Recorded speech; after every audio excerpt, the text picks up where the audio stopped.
ಅತ್ಯಾಚಾರದ ಪ್ರಕರಣದಲ್ಲಿ ಮಾಜಿ ಸಂಸದ ಪ್ರಜ್ವಲ್ ರೇವಣ್ಣ ಅಪರಾಧಿ ಅಂತ ಈಗಾಗಲೇ ನ್ಯಾಯಾಲಯ ಜೀವಾವಧಿ ಶಿಕ್ಷೆ ಕೊಟ್ಟಿದ್ದು ನಿಮಗೆಲ್ಲ ಗೊತ್ತೈತೆ.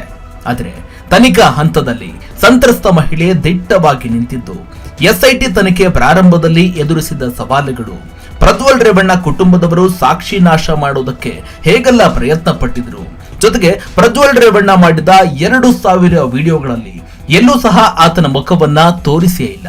ಹೀಗಿದ್ರು ಈ ಪ್ರಕರಣವನ್ನ ಹೇಗೆ ಭೇದಿಸಿದ್ರು ಗೊತ್ತಾ? ಹೇಳ್ತಾ ಹೋಗ್ತೀನಿ, ಬನ್ನಿ ವೀಕ್ಷಕರೇ.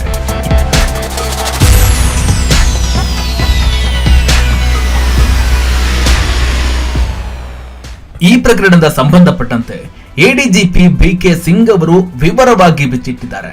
ಅವರು ವಿಶೇಷ ತನಿಖಾ ದಳದ ಮುಖ್ಯಸ್ಥರಾಗಿದ್ದರು.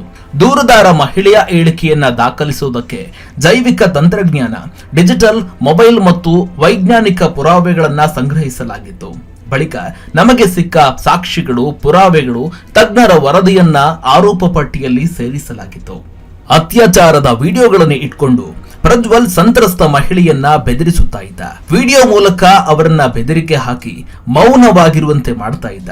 ಆದರೆ ಈ ವಿಡಿಯೋಗಳಲ್ಲಿ ಪ್ರಜ್ವಲ್ ರೇವಣ್ಣ ಯಾವುದೇ ಕಾರಣಕ್ಕೂ ತನ್ನ ಮುಖವನ್ನ ಮಾತ್ರ ತೋರಿಸ್ತಾ ಇರಲಿಲ್ಲ.